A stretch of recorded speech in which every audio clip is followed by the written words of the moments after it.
iPad that was on the Onion. What was on the Onion?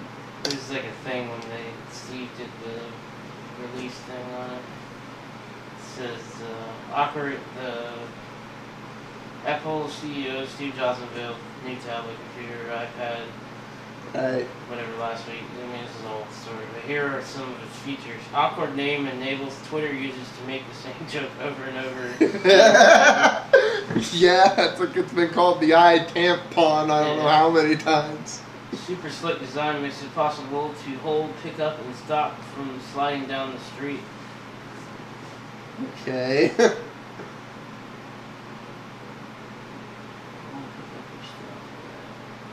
Softly whimpers if left alone for too long.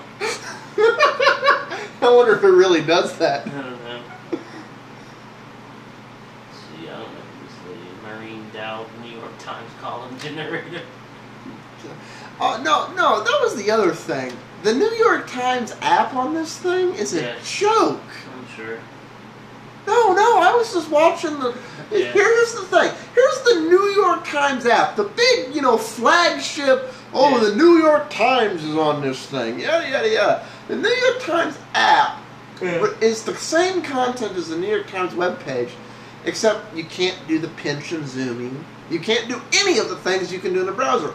All you can do is turn the page. You turn the page for like sliding the content around. But it's organized like they think you only look at it a page at a time. You're outside and you want no ing or interactivity or anything at all. Yeah, it's like... So you'll be like, what's that word? No, here's what you'll do. Yeah. You'll say, screw the app, I'm going to the web page. Yeah. That's just... A lot of the skeptics are eating crow. A lot of the skeptics are definitely eating crow. Here's sites already coming out. iPad ready on launch, HTML5, no flash, CNN, New York Times, Vimeo, Time, Major League Baseball, The White House, Virgin America, Sports Illustrated, Flickr, People, TED. All these are HTML5, flash-free, ready to go. Well, don't quote me on that, but I know they're iPad ready, which means they're flash-free. Okay, and it's just HTML5, CSS3, and JavaScript. Just a few of the sites that take advantage of these web standards, it says. So, Apple's working, and not only is Netflix doing this, but so is CBS and ABC are all going to have iPad apps. Come on, guys. If you're a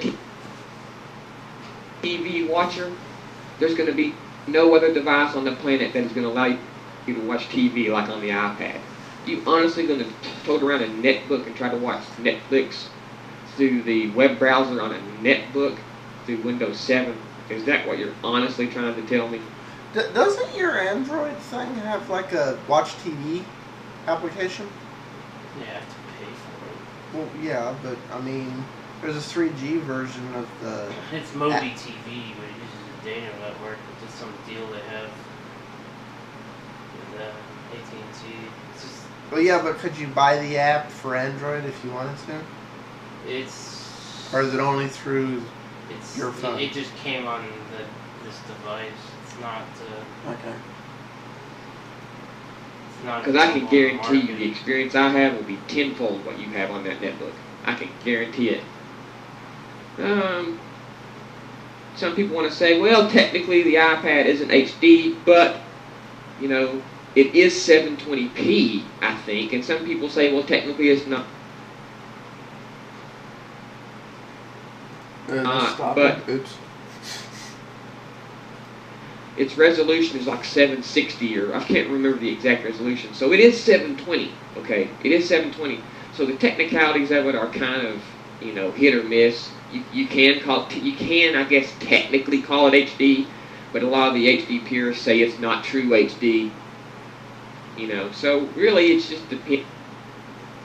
I wouldn't expect HD on a device like that. But it does have a good resolution to it. It's nice, and I think it has a good size res to give a dense enough pixel ratio to where it's going to be a beautiful, beautiful display. Let's see what else I got wrote down here.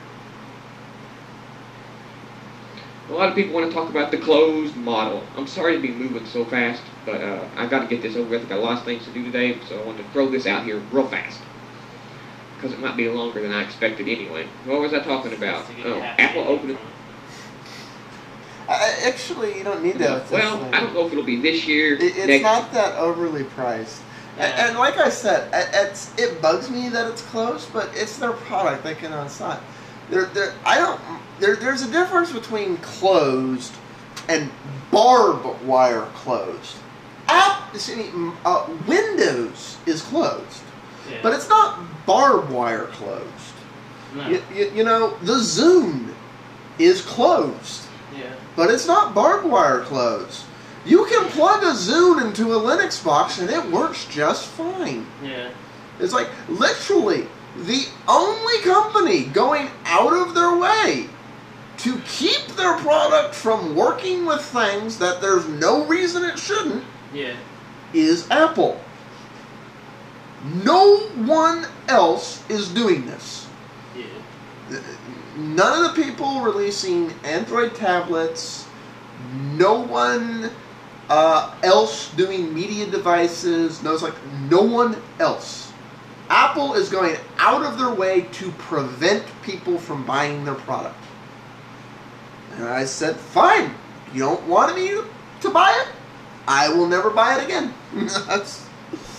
That's all that. Year or within the next 5 years. But I'm not always right. But my predictions say that one of these days, Apple will have to open up. Okay, if they get so popular where they grab 50% or more, 60, 70% of the mobile phone market share, like Windows does on desktop, if they grab a very hefty part of market share, then I don't see how they're going to be able to sustain proof than all of them. See, I don't see them getting the market share. Yeah. Here's what's not. I literally see history repeating itself again. Here's what I see happening. I see over the next decade, just like happened with the Mac, same thing's going to happen with the iPhone OS. I see Apple losing the war to Android. It's not going to matter if the iPhone does things that Android doesn't. None of that's going to matter. What's going to matter is that Android establishes itself as a good standard on multiple carriers, on multiple devices. It creates an environment suitable and advantageous to developers to make it easy for things to port over. It's like, what is it?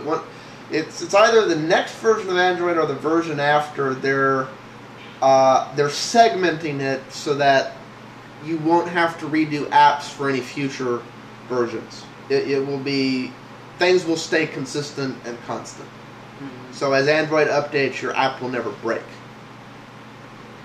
Right? Yeah, that's the gist of it I was getting from that show today.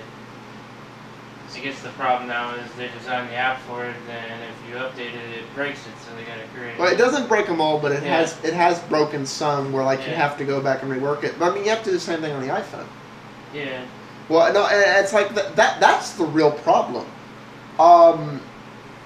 When you design something for the iPhone OS or now the iPad 2 and so on and so forth, it's still the iPhone OS.